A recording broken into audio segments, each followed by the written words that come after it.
बिस्मिल्लाहिर्रहमानिर्रहीम। I am Mohammad Arshad. जी student, आज हमने चैप्टर नंबर 3 स्टार्ट किया हुआ था। इसका टॉपिक 3.2 था न्यूटन्स लॉ ऑफ मोशन। जी स्टूडेंट, हमने न्यूटन फर्स्ट लॉ को भी डिस्कस कर लिया है, सेकंड लॉ को भी डिस्कस कर लिया है। तो आज हम न्यूटन थर्ड लॉ की तरफ आएंगे। जी स्टूडेंट, न्यूटन थर्ड लॉ से पहले उसने एक छोटा सा टॉपिक लिखा हुआ है, मैस एंड वेट। तो सबसे पहले हम उसी को देख लेते हैं, मैस एंड वेट। तो जी स्टूडेंट, किसी भी बॉडी का मैस क्या होता है और वेट क्या होता है, तो इसके बारे में हम सीखेंगे। तो आमतौर पर मैस और वेट को एक जैसी क्वांटिटी तस्वर किया जाता है, एक क्वांटिटी समझी जाती है, लेकिन ये दुरुस्त नहीं है। मैस अलग क्वांटिटी है और वेट अलग क्वांटिटी है। मैस क्या होता है? किसी भी बॉडी में अमाउंट ऑफ मैटर जो होती है वो उस बॉडी का मैस होता है। और इसी तरह मैस को हम स्मॉल एम से डिनोट करते हैं। मैस, पहले मैस को देख लेते हैं और उसके बाद वेट की तरफ आते हैं। तो मैस को हम स्मॉल एम से डिनोट करते हैं। और इसी तरह यानी मैस जो है उस क्वांटिटी को जाहिर करने के लिए, एक्सप्रेस करने के लिए, बयान करने के लिए सिर्फ और सिर्फ अमाउंट ऑफ मैटर का जानना ही जरूरी है, डायरेक्शन की जरूरत नहीं होती। तो इसलिए इसको हम स्केलर क्वांटिटी बोलेंगे। ये हमारे पास स्केलर क्वांटिटी होगी। और इसी तरह थर्ड बात यह है कि अब इसका यूनिट क्या होता है। तो मैस का यूनिट किलोग्राम होता है और किलोग्राम को हम केजी से डिनोट करते हैं। तो इस तरह आप इसका लिखेंगे केजी। तो इसी तरह फोर्थ पॉइंट है इसका कि हम इस क्वांटिटी को कैसे मेजर करते हैं। तो आमतौर पे स्टैंडर्ड मैस से हम कंपेयर करते हुए बीम बैलेंस की मदद से किसी भी बॉडी का मैस मालूम कर सकते हैं। तो इसको बीम बैलेंस की मदद से, बीम बैलेंस की मदद से इसको मेजर किया जाता है। अगर हम आए वेट की तरफ, तो किसी भी बॉडी का वेट दरअसल उस फोर्स के इक्वल होता है जिस फोर्स से अर्थ उस बॉडी को अपनी तरफ अट्रैक्ट करती है। तो आमतौर पे हम वेट को W से डिनोट करते हैं। तो W से डिनोट करते हैं। इस तरह दरअसल वेट, किसी भी बॉडी का वेट फोर्स ऑफ अट्रैक्शन ही, जमीन की फोर्स ऑफ अट्रैक्शन के ही इक्वल होता है। तो इस तरह उसको, ये वेक्टर क्वांटिटी, जिस तरह फोर्स वेक्टर क्वांटिटी है, इस तरह वेट भी क्या है? वेक्टर क्वांटिटी है। और थर्ड बात यह है कि हम इसका यूनिट क्या होता है। जैसे फोर्स का यूनिट न्यूटन है, तो वेट का यूनिट भी न्यूटन ही होता है। और नेक्स्ट है जी, इसको कैसे मेजर किया जाता है। तो स्प्रिंग बैलेंस की मदद से किसी भी बॉडी का वेट हम मालूम कर सकते हैं। तो स्प्रिंग बैलेंस लिखेंगे। स्प्रिंग बैलेंस की मदद से हम किसी भी बॉडी का वेट मालूम करते हैं। तो जी स्टूडेंट, ये थे इसमें बुनियादी main point mass and weight में। इस लिहाज से बच्चे देखें, दोनों डिफरेंट हैं, एक जैसी नहीं है। तो इस तरह हम आते हैं बुक की तरफ। 62 पेज है, इसका टॉपिक लिखा हुआ है मैस एंड वेट। जनरली आमतौर पे mass and weight are considered similar quantity. आमतौर पे इनको एक जैसी क्वांटिटी तस्वर करते हैं, but it is not correct. लेकिन ये दुरुस्त नहीं है। They are two different quantity. ये दोनों डिफरेंट, अलग अलग क्वांटिटी हैं। Mass of a body is the quantity of matter. Mass, body का मैस क्या है जी? क्वांटिटी ऑफ मैटर है पोजेस्ड बाय द बॉडी, जिसमें बॉडी पोजेस होता है। It is a scalar quantity. ये एक स्केलर क्वांटिटी है and does not change with change of place. जी बच्चे, प्लेस को, जगह को चेंज करने से मैस चेंज नहीं होता। मैस सेम होता है डिफरेंट प्लेस पे। एक जैसा किसी भी बॉडी का मैस सेम होता है। तो it is measured by the comparison with the standard mass. तो इसको हम मेजर करते हैं स्टैंडर्ड मैस से कंपेयर करते हुए यूजिंग बीम बैलेंस के इस्तेमाल से। ऑन द अदर हैंड, इसके बरक्स, weight of a body is the force of gravity. किसी भी बॉडी का वेट फोर्स ऑफ ग्रेविटी होता है एक्टिंग ऑन इट, जो कि उसके ऊपर एक्ट करती है। ऑन द अर्थ, जमीन पर, the weight of a body is equal to the force. जमीन के ऊपर, अर्थ के ऊपर किसी भी बॉडी का वेट उस फोर्स के इक्वल होता है with which earth attract it, जिस फोर्स से अर्थ उसको अट्रैक्ट करती है। It varies depending upon the value of g acceleration due to gravity, यानी ग्रेविटी एक्सेलरेशन, ग्रेविटी की वजह से जो एक्सेलरेशन जी है इस पे इसकी वैल्यू का इन्हिसार होता है या इसकी वजह से ये वेरी होता है, चेंज होता है, तब्दील होता है। weight W of a body of mass m is related by the equation, हम mass और weight को हम आपस में रिलेट करवा सकते हैं। दोनों को हम रिलेट करवाएं तो हमारे पास इक्वेशन बनती है W is equal to mg। तो ये हमारे पास इक्वेशन है वेट और मास के दरमियान। Weight is a force, weight क्या होती है, फोर्स होती है, and thus it is a vector quantity, तो इस तरह ये वेक्टर क्वांटिटी है। Its SI unit is newton, तो इसका सिस्टम इंटरनेशनल में यूनिट न्यूटन होता है। द सेम एज फोर्स, यानी जैसे फोर्स का यूनिट न्यूटन होता है इसी तरह वेट का यूनिट भी न्यूटन ही होता है। Weight is measured by the spring balance, तो आमतौर पे वेट को स्प्रिंग बैलेंस की मदद से मेजर करते हैं, मालूम करते हैं। तो इस तरह नेक्स्ट बच्चे टॉपिक है हमारा Newton third law of motion.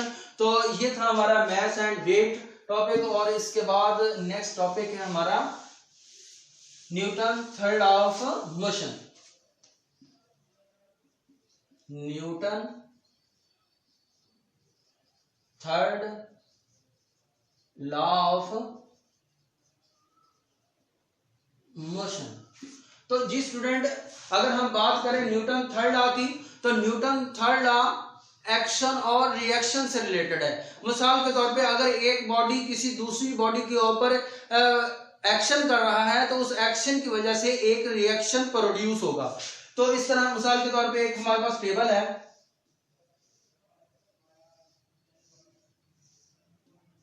इसके ऊपर हम एक बॉडी रख देते हैं जिसको ए से जाहिर करते हैं, टेबल को हम बी से डिनोट कर देते हैं।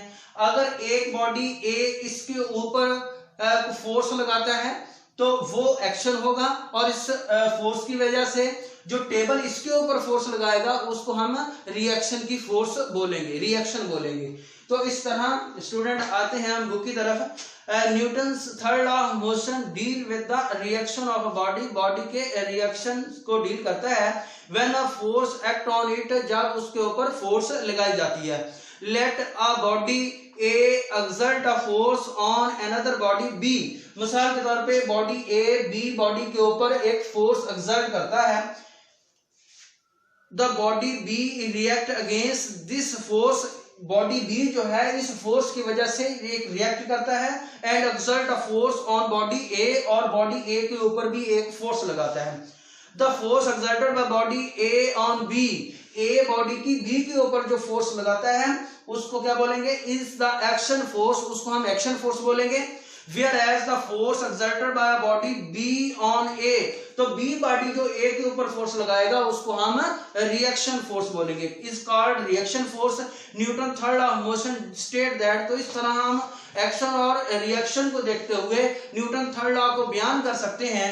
To every action there is always an equal but opposite reaction, तो हर एक्शन का एक रिएक्शन होता है जो हमेशा इक्वल होता है, बट ऑपोजिट रिएक्शन जो ऑपोजिट डायरेक्शन में उसका रिएक्शन होता है। तो इस तरह स्टूडेंट उसने आगे लिखा हुआ है अकॉर्डिंग टू दिस लॉ, इस लॉ के मुताबिक action is always accompanied by a reaction force, जो एक्शन है वो हमेशा एक रिएक्शन को जनरेट करता है, रिएक्शन की फोर्स पैदा करता है। And the two forces must always be equal and opposite, तो दोनों फोर्सेस जो होंगी वो दोनों इक्वल होंगी लेकिन ऑपोजिट डायरेक्शन में होंगी। Note that action and reaction forces act on different body, तो ये भी बात आपने याद रखनी है, जो एक्शन और रिएक्शन होता है वो टू डिफरेंट बॉडी पे होता है, एक ही बॉडी के ऊपर एक्शन और रिएक्शन नहीं हो सकता। तो इस तरह स्टूडेंट ये था हमारा न्यूटन थर्ड लॉ। तो न्यूटन थर्ड लॉ को मजीद वो एक्सप्लेन करता है मुख्तलिफ एग्जाम्पल को लेते हुए। अब हम बात करते हैं एक बुक की जो कि टेबल के ऊपर पड़ी है, तो इसमें एक्शन और रिएक्शन क्या होता है। जी स्टूडेंट, ये हमारे पास टेबल है और इसके ऊपर हमने एक बुक रखी है और ये हमारे पास टेबल है।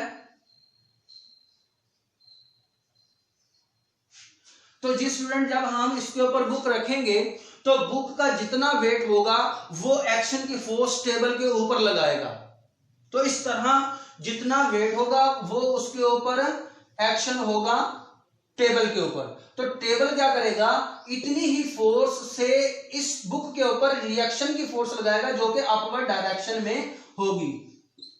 ये टेबल का क्या होगा, रिएक्शन होगा। अगर हम बात कर ले बच्चे एयर फिल्ड बलून की, अगर बलून की बात कर ले जो कि हवा से भरा हुआ है, मिसाल के तौर पे ये हमारे पास बलून है जो जिसके अंदर हवा को भरा हुआ है, एयर फिल्ड बलून लिया हमने। तो जी स्टूडेंट, जो इसके अंदर हमने हवा को भरा है तो जो इसकी वाल्व होंगी वो इस एयर के ऊपर एक्शन करेंगी। तो जब एक्शन करेंगी तो जब हम इसको फ्री छोड़ेंगे तो ये एक्शन की वजह से हवा जो है वो इससे बाहर की तरफ खारिज होगी। जब बाहर की तरफ खारिज होगी तो इसकी वाल ने एक्शन किया, तो एक्शन की वजह से ये बाहर की तरफ हवा खारिज होगी, तो हवा भी इसके ऊपर एक रिएक्शन की फोर्स लगाएगा। जब ये इसके ऊपर रिएक्शन की फोर्स लगाएगा तो ये बलून जो है वो पीछे की तरफ मूव करना शुरू करेगा। अब इसी तरह बच्चे दोनों एग्जांपल को आपकी बुक के अंदर लिखा हुआ है। अब हम आते हैं बुक की तरफ। लिखो, consider a book lying on a table as shown in figure 3.8। The weight of a book is acting on a table in the downward direction. जो बुक का वेट है वो डाउनवर्ड एक्ट कर रहा है। इसी तरह दिस इज एक्शन, तो इसको हम क्या बोलेंगे, एक्शन। जो बुक का वेट नीचे की तरफ एक्ट कर रहा है तो ये टेबल के ऊपर क्या होगा, एक्शन होगा। This is action, the reaction of table act on a book in upward direction. तो जो टेबल का रिएक्शन होगा वो अपवर्ड ऊपर की तरफ एक्ट होगा। जी, कंसीडर एन अदर एग्जाम्पल। तो इस तरह हम एक और एग्जाम्पल ले लेते हैं। Take an air filled balloon. अगर हम हवा से भरा हुआ एक गुब्बारा लेते हैं, बलून लेते हैं, एज शोन इन फिगर 3.9, जैसा कि इसको 3.9 से उसने जाहिर किया हुआ है, ये 3.8 है student. When the balloon is set free, जब इस हवा से भरे हुए एयर फिल्ड बलून को हम फ्री छोड़ते हैं, जब छोड़ते हैं, the air inside it rush out, जो इसके अंदर एयर है वो बाहर की तरफ खारिज होगी। And the balloon move forward, और बलून जो है वो पीछे की तरफ मूव करेगा, आगे की तरफ मूव करेगा। इन दिस एग्जाम्पल, तो इस एग्जाम्पल में the action is by the balloon, balloon के ऊपर जो एक्शन है that push the air out of it when set free, यानी जो बलून है वो एयर के ऊपर एक्शन करेगा और जब हम इसको छोड़ेंगे तो रश आउट यानी बाहर की तरफ ये मूव होगी। The reaction of air when escape out from the balloon act on balloon, जब हवा बाहर होगी, खारिज होगी, तो वो एयर इसके ऊपर एक रिएक्शन लगाएगा जिसकी वजह से ये मूव करना शुरू करेगा। It is the due to this reaction of escaping air that move the balloon forward. इसके बाद आगे बच्चे उसने रॉकेट की एग्जांपल को एक्सप्लेन किया है। अगर हम एक रॉकेट को लें, देखें तो उसके अंदर जो गैसेस वगैरह से उसको फिल किया हुआ होता है, जब हम उन गैसेस को बर्न करते हैं, जलाते हैं, तो उसकी टेल से वो गैसेस बहुत तेजी के साथ, बहुत ज्यादा स्पीड के साथ खारिज होती हैं। जब वो खारिज होती हैं तो उसके रिएक्शन की वजह से वो जो रॉकेट है वो आगे की तरफ मूव करना शुरू कर देता है। तो रॉकेट सच है शोन इन फिगर 3.10 में एक रॉकेट दिखाया हुआ है। Move on the same principle, इसी प्रिंसिपल पे वो मूव करता है। व्हेन इट्स फ्यूल बर्न, जब इसके फ्यूल को बर्न किया जाता है, hot gases escape out from its tail, तो उसकी टेल से हॉट गैसेस का इखराज होता है with a very high speed, बहुत ज्यादा स्पीड के साथ। The force, the reaction of these gases, इन गैसेस की रिएक्शन की वजह से ऑन द रॉकेट, रॉकेट के ऊपर cause it to move opposite to the gas rushing out of its tail, यानी टेल से गैसेस खारिज होती हैं, तो गैसेस के ऑपोजिट डायरेक्शन में वो रॉकेट जो है वो मूव करना शुरू होगा। तो ये था बच्चे हमारा Newton third law of motion.